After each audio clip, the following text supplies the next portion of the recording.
আমি বড় হয়েছি একটি জনপদে, যেখানে একদিকে ক্ষয়িষ্ণু গোঁড়া ব্রাহ্মণ্য সংস্কৃতি, আর একদিকে রুগ্ন জরাগ্রস্ত চটকল অধ্যুষিত অঞ্চল। এবং এই অঞ্চলটা আশ্চর্য দীপ্যমান হয়ে থেকেছে অন্য একজন সাহিত্যিকের রচনায়। তার নাম সমরেশ বসু। আমার আজকে ভাবলে রোমাঞ্চ জাগছে যে এই পুরস্কারের প্রথম প্রাপক তিনি। সমরেশ বসুর লেখাতে এই জনপদ প্রতিফলিত হয়েছে আমি একথা বলবো না, আমি বরং বলবো এই জনপদ তার যাবতীয় পথ ঘাট, নদী, বাজার, চটকল বস্তি নিয়ে সমরেশ বসু নামক এক আশ্চর্য সাহিত্যিক কল্পনার রঙে ছুপিয়েছিল। আমি ছেলেবেলা থেকে দেখেছি সেখানকার বাসিন্দারা কয়েকটি কাহিনীর ভেতর বাস করতেন। কীরকম? খুব ছোটবেলায় আমাদের অঞ্চলে একজন বৃদ্ধ মানুষকে দেখতাম, তিনি পরবর্তীকালে কিছুদিন শ্মশানের পুরোহিত হয়েছিলেন। তিনি এককালে নাকি কুখ্যাত গুন্ডা ছিলেন এবং ওয়াগান ব্রেকিং করতেন, এবং সমরেশ বসুর ৭৮ দিন পরে নামে গল্পটিতে তিনি ছিলেন মুখ্য চরিত্র এবং তিনি সেটি জানতেন। আরেকজন বৃদ্ধ রিক্সাওয়ালা নৈহাটি স্টেশনের অনেক রাতে শেষ ট্রেনের সওয়ারিদের তিনি বাড়ি পৌঁছে দিতেন, এবং অবাঙালি বৃদ্ধ ভাঙা ভাঙা বাংলায় বাড়ি পৌঁছে দিতে দিতে সেই শুনশান শহরের পথে তিনি তার জীবনের গল্প বলতেন এবং শেষকালে বলতেন, আমার লাইফ নিয়ে সমরেশ বোস কিতাব লিখেছে, ফিল্ম भी হয়েছে, দেখে নেবেন। নৈহাটি বাজারে একজন মাছ বিক্রেতা, তিনি মাছ ওজন করতে করতে বলতেন, আমার এই পাল্লা বাটখারায় কিন্তু ফাঁকি পাবেন না। এই সমরেশদা যখন ওখানে বসে ডিম বিক্রি করতেন সেই সময়কার জিনিস এসব। এই যে মানুষেরা একটা মিথের ভেতরে বাঁচছেন, সেই মিথটির নাম সমরেশ বসু। সেই মানুষটিকে পথে ঘাটে মাঝে সাঝে দেখা যেত, রিক্সা করে যাচ্ছেন বা হেঁটে যাচ্ছেন। আমার মনে আছে আমি তখন বোধহয় ক্লাস 8 কি 9 পড়ি, গোগ্রাসে ওর লেখা পড়ছি। একদিন ফেরিঘাটের দিক দিয়ে যাচ্ছি, দেখলাম উনি তার এক খুব পরবর্তীকালে জেনেছি তার খুব ঘনিষ্ঠ বন্ধু সরোজ বন্দ্যোপাধ্যায়ের বাড়ি থেকে বেরিয়ে তিনি হাঁটতে হাঁটতে নৈহাটি স্টেশনে তার কাছে তার বাড়ির দিকে যাচ্ছেন। বিকেল বিকেল হয়ে গেছে, সন্ধে নামছে, এক পশলা বৃষ্টি হয়েছে, একটা অদ্ভুত আলো আকাশে। আমি কোথায় যাচ্ছিলাম ভুলে গেলাম, আমি একটু দূরত্ব রেখে তাকে অনুসরণ করতে লাগলাম। সেই সাদা ধুতি পাঞ্জাবি পরা অপূর্ব দর্শন মানুষটি আগে আগে চলেছেন, আমার স্বপ্নের পুরুষ, রাজপুরুষ। এবং দুদিকে মানুষজন তাকে দেখে কেউ মাথা নাড়ছেন, কেউ সম্ভাষণ জানাচ্ছেন। উনি একটু আনমনাভাবে কখনো আকাশের দিকে তাকাচ্ছেন, আশেপাশে দেখছেন, দেখতে দেখতে যাচ্ছেন। আমি কোথায় যাবার ছিল ভুলে গেলাম, আমি তাকে অনুসরণ করতে লাগলাম। অনুসরণ করতে করতে নৈহাটি স্টেশনের কাছে এসে উনি বাঁদিকে ওনার বাড়ির গলির মধ্যে ঢুকে গেলেন। আমি দাঁড়িয়ে রইলাম এবং ওই আকাশ থেকে নামা অদ্ভুত মেঘ ভাঙা আলোয় আমার চিরচেনা ক্ষীণ অকিঞ্চিতকর মফস্বলের দৃশ্য, গিজগিজে মানুষের ভিড়, কোলাহল, আমার মনে হলো যেন অসংখ্য কাহিনী ভাসছে, যেটা আমি দেখতে পাচ্ছি না, কিন্তু যেটা উনি দেখতে পান এবং যেটা উনি যেখান থেকে উনি তুলে নেন উপাদান, এবং হয়তো কিছুদিন বাদে তাঁর লেখার মধ্যে সেটা ফুটে উঠবে। আমার সারা শরীর দিয়ে এক অদ্ভুত বিদ্যুৎ শিহরণ বয়ে গেল। এই যে একটা জনপদ, তার উপর কাহিনী খোদাই হয়ে আছে অদৃশ্য, সেই জনপদের বাসিন্দা মানুষেরা সেই কাহিনীগুলোর ভেতরে বাঁচছে, এই বিষয়টা অনুসন্ধানই আমার যাবতীয় লেখার বীজভূমি। কেউ কেউ আমার বইগুলোকে বিভিন্ন খোপে ভাগ করেন, ফিকশন, নন ফিকশন, ভ্রমণ, স্মৃতিকথা। আমি কিন্তু ওভাবে ভাবি না। আমি আসলে একটা স্থানিক পরিসরে বিছিয়ে থাকা বিভিন্ন স্তরে স্তরে কাহিনী অনুসন্ধান করি, বিভিন্ন আখ্যানের বিভিন্ন ফর্মের ভেতর দিয়ে। সেই অনুসন্ধানটা কখনো ঘটে দার্জিলিংয়ে, কখনো উড়িষ্যার নিয়মগিরিতে, কখনো হয়তো ছোটনাগপুরের ড্যান্সি ভূমিতে। কিন্তু আসলে এই দার্জিলিং বা নিয়মগিরি বা ছোটনাগপুর এগুলো হচ্ছে উপরিস্তর। আমি খুঁড়ে চলেছি, আমি খোঁড়ার চেষ্টা করে চলেছি। এবং এই খুঁড়তে খুঁড়তে সাতগাঁর হাওয়া তাঁতিরা লিখতে গিয়ে দেখলাম যে এটার জন্য একটা অন্যরকম ক্যানভাস দরকার, অনেক বিস্তৃত ক্যানভাস দরকার। তার কারণ সাতগাঁ জায়গাটা তো বলে তো কোনো জায়গা এখন আর নেই। আদি সপ্তগ্রাম বলে যে একটা ছোট্ট জনপদ আছে, সেটা সাতগাঁ তো নয়। সাতগাঁ একটা বিস্তীর্ণ অঞ্চল ছিল, এককালের নদীবন্দর, প্রায় 700-800 বছর ধরে, যেখানে অসংখ্য মানুষ নানা জায়গা থেকে এসেছে, বাসা বেঁধেছে। এবং যে জায়গাটা, সেই নদীটা, সেই বন্দরটা মারা গিয়েছে, সেই নদীটা অলমোস্ট মানে প্রায় হারিয়ে গিয়েছে, সরস্বতী নদী। এবং এই সরস্বতী আর হুগলি নদীর মাঝে মোটামুটি মাছের আকারের একটা অঞ্চল, যে অঞ্চলটাকে শব্দ দিয়ে ধরতে গেলে বোধহয় আমাদের ঔপনিবেশিক ইতিহাস চর্চার পরিকাঠামো দিয়ে ধরা সম্ভব নয়। তার কারণ এই জায়গাটা যতটা না মহাফেজখানার নথিতে আছে, কিংবা কয়েকটি পুরনো হতশ্রী ঐতিহাসিক সৌধের মধ্যে আছে, তার থেকে ঢের বেশি আছে বাংলা ভাষায় অসংখ্য পর্তুগিজ, ওলন্দাজ, আরবি, ফার্সি, তুর্কি শব্দের ভেতরে।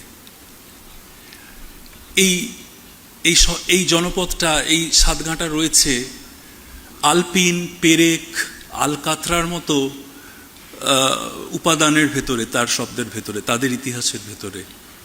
কিংবা দুধ কাটিয়ে ছানা তৈরি, কিংবা আঙুর পাতার বদলে মাংসের পুর পটলের মধ্যে ভরার শৈলীর ভেতরে।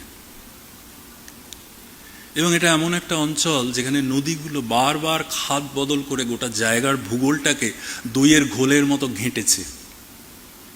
এবং এখানে ইতিহাসও একরৈখিক নয়, ইতিহাসও বারে বারে তার জড়িয়েছে, বুনেছে, কখনো বুনন ছেড়েছে।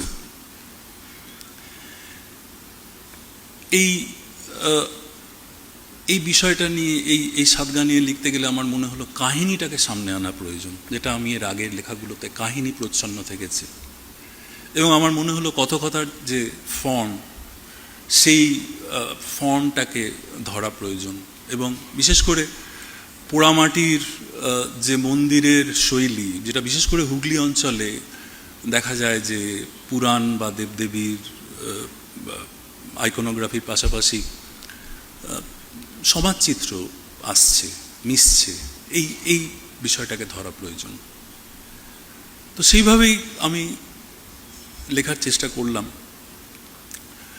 যদিও শব্দ দিয়ে গড়ে তোলা একটি জগৎ, এবং বইয়ের শুরুতেই বলা আছে যে এই বইয়ের যা কিছু দুই মলাটের ভেতরে রয়েছে, শব্দ দিয়ে গড়া, কিন্তু আসলে এই বইয়ের কোনো কিছুই ঠিক মন গড়াও নয়।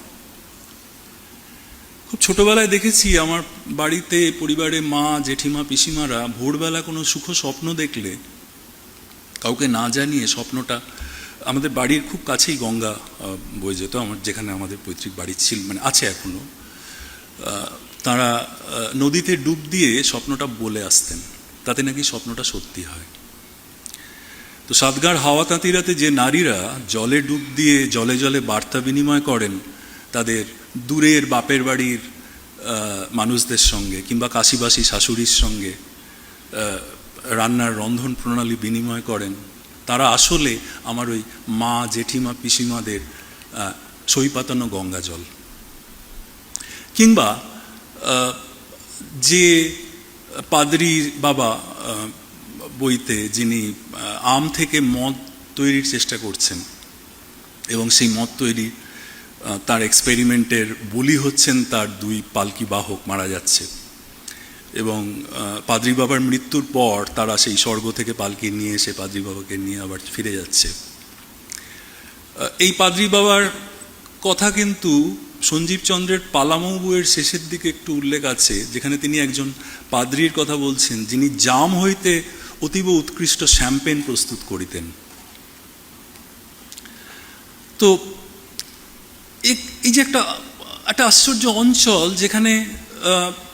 যেখানে বস্তুগত সংস্কৃতি, মেটেরিয়াল কালচারের সঙ্গে জড়িয়ে থাকে এক আশ্চর্য উদ্ভাবন, যা আমাদের এই মেট্রোপলিটন বাঙালিয়ানার বাইরে অন্য রকম এক আত্মপরিচয়ের ইঙ্গিত দেয়, যেখানে বাস্তবের গায়ে অবিচ্ছেদ্য জড়িয়ে থাকে কল্পনা, এবং যেখানে নন ফিকশনের সঙ্গে ফিকশনের দূরত্ব 8 কিলোমিটার। আমি হিসেব করে দেখেছি 8 কিলোমিটারই, কারণ কাঁঠালপাড়ায় বঙ্কিমচন্দ্রের বাসভবন থেকে শ্যামনগরের রাহুতার দূরত্ব 8 কিলোমিটার, যেখানে ত্রৈলোক্যনাথ মুখোপাধ্যায় বাংলা সাহিত্যের আর এক নক্ষত্র থাকতেন।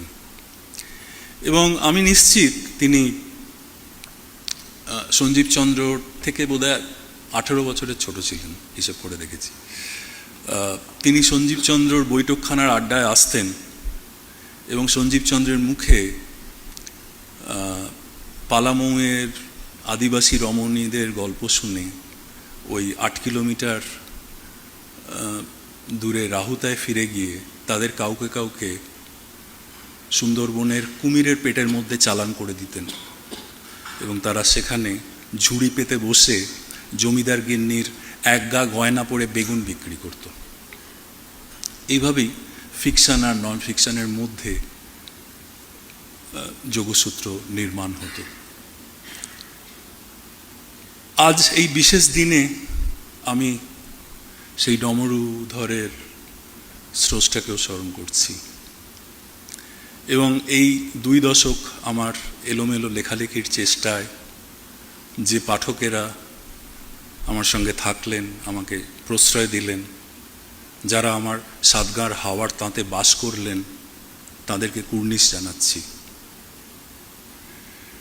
আজকের এই স্মার্টফোন, নেটফ্লিক্স এবং চিত্তবিক্ষেপের হাজারো উপকরণের মাঝে প্রায় 2.25 লক্ষ শব্দের একটি বই যারা পড়ে ফেলতে পারেন, তারা সত্যি বিশেষ পাঠক।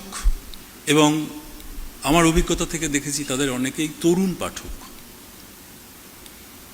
এবং এই পাঠক শুধু যে কলকাতায় বা বাংলায় আছেন তাই নয়, তারা দেশের বিভিন্ন প্রান্তে, বিভিন্ন শহরে আছেন, এমনকি দেশের বাইরেও আছেন।